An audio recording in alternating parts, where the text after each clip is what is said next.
A vida é como um álbum de fotos, marcada pelas histórias que são registradas em nossa memória. E sabe o que é mais especial?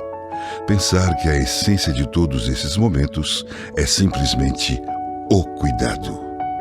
Ao dar os primeiros passos, cuidaram para você não cair. Na noite que você chorou, alguém te abraçou e disse que tudo ficaria bem. Quando ficou doente, pôde ouvir as orações de quem mais te ama. O cuidado é a essência da vida e é também o que inspira e move a cuidar. Uma empresa de assistência funerária focada em oferecer atendimento totalmente humanizado, prezando por assistir com uma atenção especial todos que precisam de cuidados nos momentos mais difíceis. Cuidar é sinônimo de amor. E quem ama, cuida por toda a vida.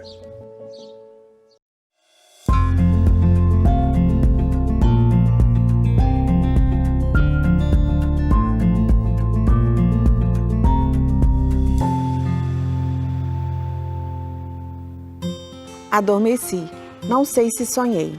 É melhor que seja assim. Tudo seja sonho, como naquele tempo em que tudo era assim. Eu só via sua face iluminada e sonhava com ela, mesmo sem dormir. Márcio Simeone.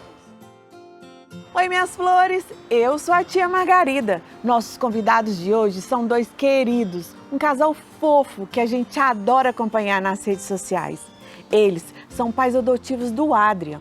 Paulo Duarte é empresário na área de produtos de limpeza e já teve uma marcante atuação nas áreas da saúde e cultura da cidade de Pará de Minas. Rafael Santos é fisioterapeuta, professor e proprietário da clínica que leva seu nome. Bem-vindos!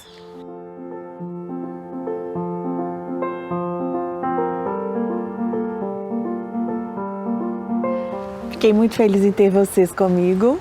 Rafa, eu vou começar por você. Como que é essa relação fisioterapeuta-paciente? É fundamental o fisioterapeuta entender essa relação emocional do paciente? Bom, essa relação ela é muito importante acontecer desde o primeiro encontro e para isso a escuta do paciente é muito importante. Então já no primeiro encontro a gente escuta bastante para a gente começar a gerar o processo de confiança e assim a gente conseguir ajudar de uma forma melhor esse paciente. Você falou em confiança, é muito importante, né, ter essa confiança no fisioterapeuta. Mas o dia que você não está bem, como que você trabalha para poder estar passando essa confiança? Bom, o diálogo é muito importante, então a gente conversar com o paciente, se envolver, então eu acabo tentando separar a minha vida pessoal com a minha vida do paciente, então assim eu consigo ajudar ele de uma forma melhor. Paulo, agora é com você. Paulo, você esteve à frente das pastas, né, da saúde e cultura de Pará de Minas. São pastas muito importantes. Em que momento foi necessário, né, você estar lidando com a empatia em alguns casos difíceis? A empatia foi o grande segredo para fazer a gestão dessas pastas. Como eu sou empresário, administrador, eu entrei em duas pastas da qual eu nunca tive contato físico e nem experiência profissional. Então, a empatia foi a grande chave. Ouvir as pessoas, me colocar no lugar delas, me sensibilizar com o objetivo e a proposta de cada uma delas. Uma pasta da cultura com projetos de apoio, de fomento à cultura e desenvolvimento profissional dos artistas, a saúde, lidar com a dor, com a perda e com a necessidade imediata, né? A necessidade de cura, de melhoria física. Tudo isso, eu não tinha essa experiência, eu só conseguiria atuar nesses processos se eu desempenhasse a empatia com as pessoas. Então foi fundamental a empatia, foi o grande segredo para que eu pudesse fazer a gestão dessas pastas. Paulo, na sua avaliação, falta mais humanização na pasta da saúde, no acolhimento às pessoas? Então, essa é uma pergunta muito complexa. Quando você fala em acolhimento das pessoas, quando nós falamos da pasta da saúde, nós também estamos falando de pessoas. porque quem atua na saúde são pessoas. E são pessoas, como você mesmo questionou, Rafael, há pouco, que também enfrentam problemas, dificuldades, trazem dor, né, no seu dia a dia. E você ter que trabalhar a empatia dessas pessoas para com a dor do outro é muito complexo. Dificilmente nós vamos ter um sistema que você vai conseguir acolher aquelas pessoas em sofrimento constante, de uma maneira adequada, que vai ser bom para elas o tempo todo, porque são pessoas que estão lidando com elas. Um profissional da área da saúde, ele normalmente trabalha ciclos de plantões de 12 horas. Então imagina você lidar 12 horas o tempo todo. Você não tem uma notícia boa, né?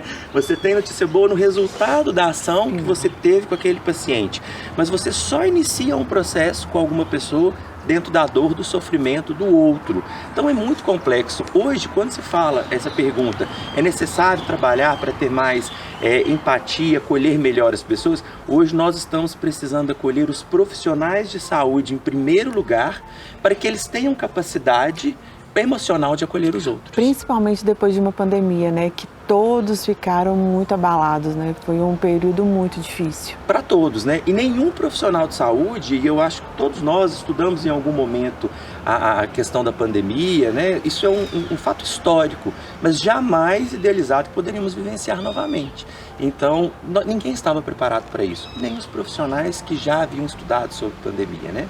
Então foi uma surpresa e foi um peso muito grande para todos, né? Quantas famílias se desestruturaram, nós vemos aí os índices de divórcio, separação, né? Tudo isso aconteceu principalmente também com os profissionais da área da saúde, independente do ponto de atuação, se é enfermeiro, médico, auxiliar, né? O profissional de limpeza, todo mundo se envolveu de uma maneira muito forte, né? Nós tivemos aí meses de profissionais que tiveram que mudar para os hospitais. Imagina você passar 24 horas vendo dor, sofrimento, correndo risco de contaminação se você respirar. Então, isso realmente mexeu muito com as pessoas.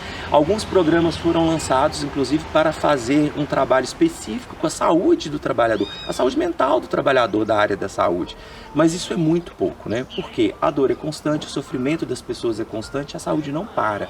Mas eu acredito hoje, no momento que nós estamos, uma necessidade imensa de aprofundar, melhorar e criar outros programas de acolhimento ao profissional de saúde, que assim ele vai conseguir acolher melhor as pessoas. Rafael, você esteve na linha de frente. Como foi levar a empatia para com o outro nesse momento tão difícil que a gente viveu? Bom, foram momentos muito difíceis na pandemia.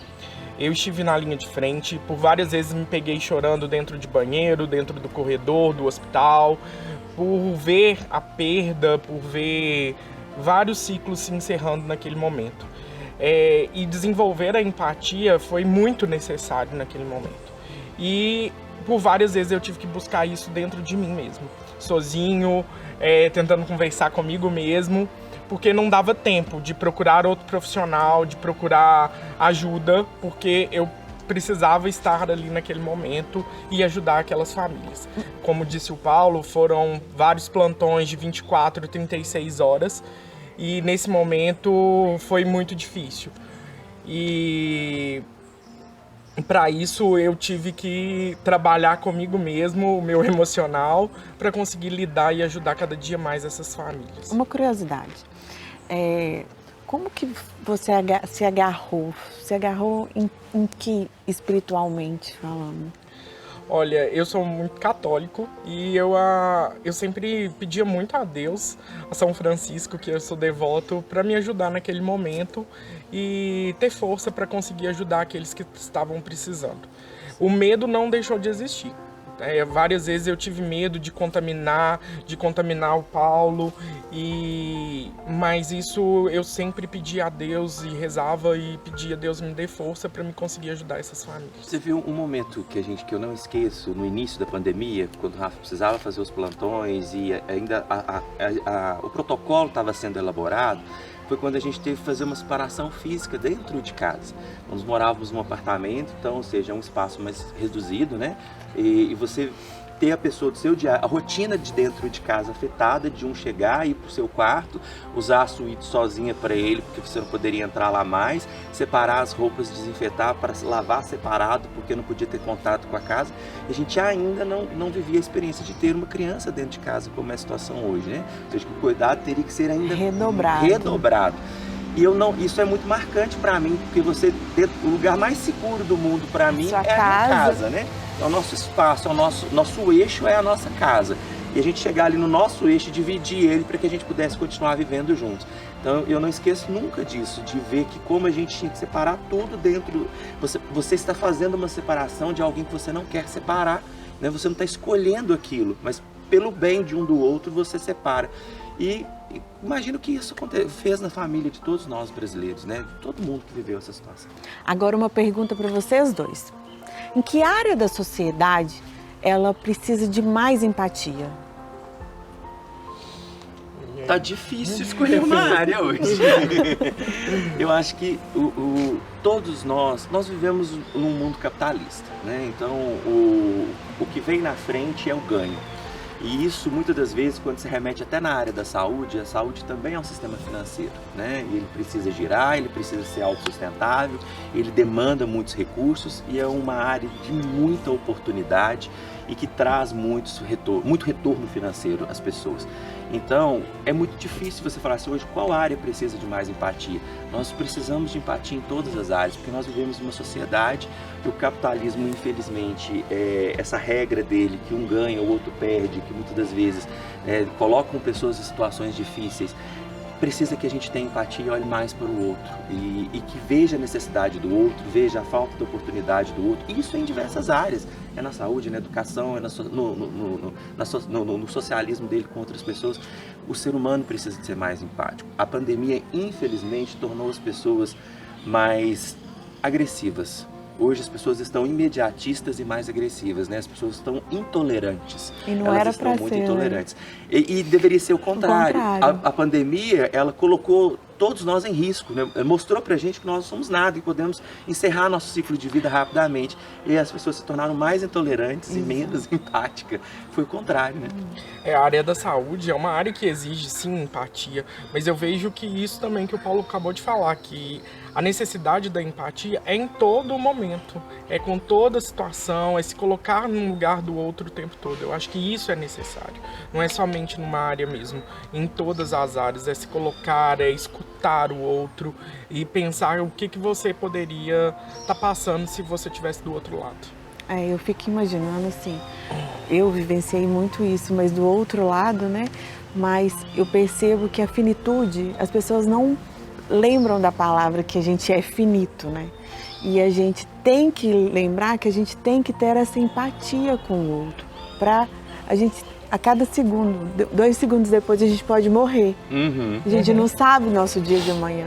E trazer essa empatia para o outro nos nossos momentos do dia a dia, eu acho que é fundamental. E a gente, vou relatar para você uma situação, o aprendizado que a gente tem a cada dia. Quando eu entrei para a área da política, eu tinha uma visão muito pragmática de algumas coisas. Então eu era muito objetivo em vários processos. Se falar em meritocracia, algumas coisas, eu era muito objetivo, né? Quem faz melhor merece o melhor, aquela coisa toda. Quando você começa a vivenciar a necessidade de uma sociedade em diversas áreas, você começa a entender que a oportunidade não é igual, como você vai querer que o outro tenha o mesmo resultado. Então você começa a enxergar que existem necessidades diferentes para pessoas diferentes, que todos nós somos diferentes. Isso mexeu profundamente comigo, isso mudou a minha visão de sociedade, porque não dá para eu falar na meritocracia, não dá para eu falar que o fulano merece mais do que o outro, se eles não tiveram a mesma oportunidade, e não é só a oportunidade de estudo, né? Envolve tudo, nós estamos falando desde a base familiar, da educação, da estruturação emocional daquela criança, da pessoa como um todo. Isso mexeu profundamente, me transformou, porque eu olhei a sociedade com outros olhares. E falta isso para todos nós. Hoje está todo mundo preocupado em ganhar o seu, em fazer a sua vida, em resolver o seu problema, né? Todo mundo é imediatista em conquistar cada vez mais, e estamos esquecendo do próximo. E ninguém conquista e faz nada sozinho, não adianta bater no peito. Sem as pessoas que estão à sua volta, o ser humano não produz sozinho, e ele esquece disso. Isso aí. Pessoal, essa conversa está muito boa, mas a gente volta no próximo bloco. Fica aí!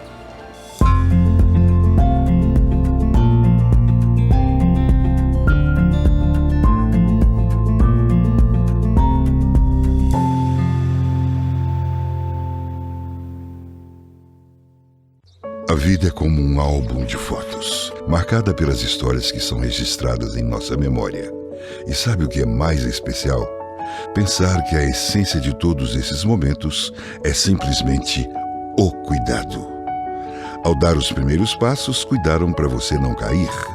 Na noite que você chorou, alguém te abraçou e disse que tudo ficaria bem. Quando ficou doente, pôde ouvir as orações de quem mais te ama. O cuidado é a essência da vida e é também o que inspira e move a cuidar. Uma empresa de assistência funerária focada em oferecer atendimento totalmente humanizado, prezando por assistir com uma atenção especial todos que precisam de cuidados nos momentos mais difíceis. Cuidar é sinônimo de amor. E quem ama, cuida por toda a vida.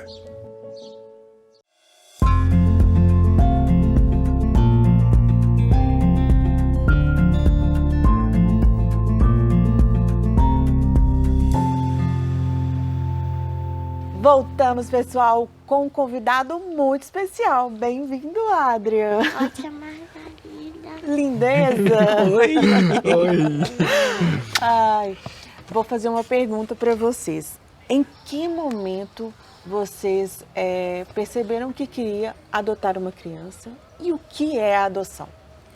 Bom, acredito que a gente percebeu que queria adotar à medida que o nosso relacionamento foi se aprofundando, foi tendo tempo, foi se solidificando. E aí eu acho que veio a falta de mais uma pessoa dentro da nossa família. E aí foi através de muita conversa, eu precisei de um certo tempo ainda para entender o processo da adoção e fui fazendo terapia.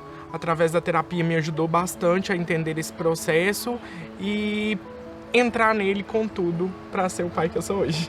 É engraçado que somos pessoas diferentes, né? Para mim, a adoção sempre foi nunca foi um tabu, sempre foi uma coisa que eu almejava e eu sempre tive isso muito claro para o Paulo.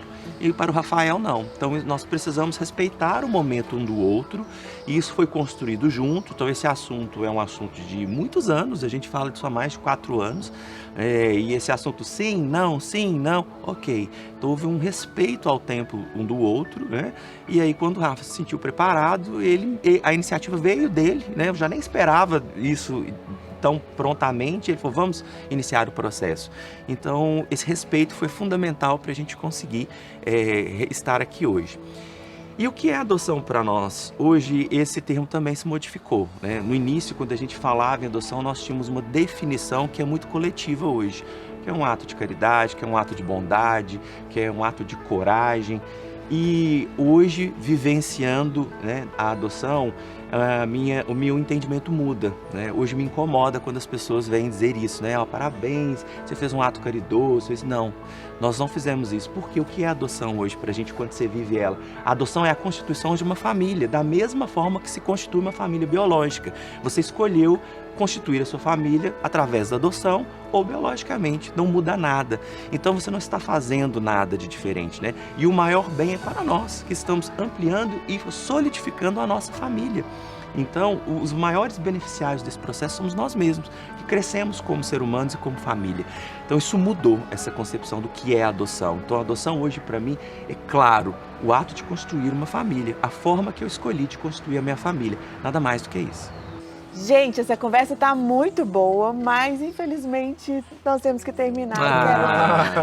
Quero agradecer a presença de vocês 3 aqui. E, pessoal, até o próximo programa. Beijo florido. Beijo pra todo mundo. Beijo.